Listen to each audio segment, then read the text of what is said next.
Greetings to all. Today we are going to start new chapter in civics. Lesson number 2, diversity and discrimination.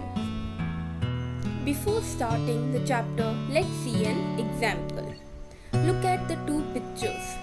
Both show a baby being given a toy as a gift. What has the baby girl on the left been given? And what has the baby boy on the right been given? How often have you seen this happen? Girls being given dolls and boys getting toy cars and footballs. Have you ever thought, why do this happens? Is it possible that if you allowed the children to choose, some boys might want dolls and some girls might want cars and trucks? Do you think their parents will be alright with their choices? Or will they try to make them change their minds?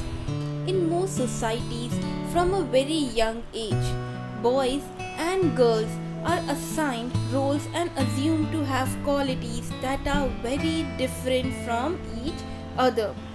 These assumptions are based on stereotypes and lead to discrimination.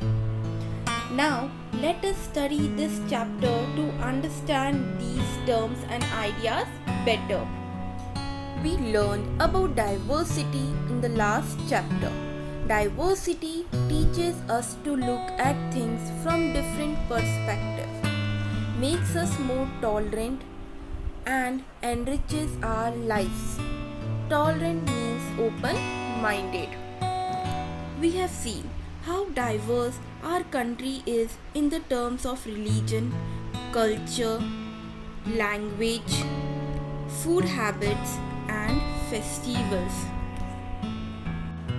There are many instances where people in our country have united for a common cause in spite of this diversity. But this has not always been the same.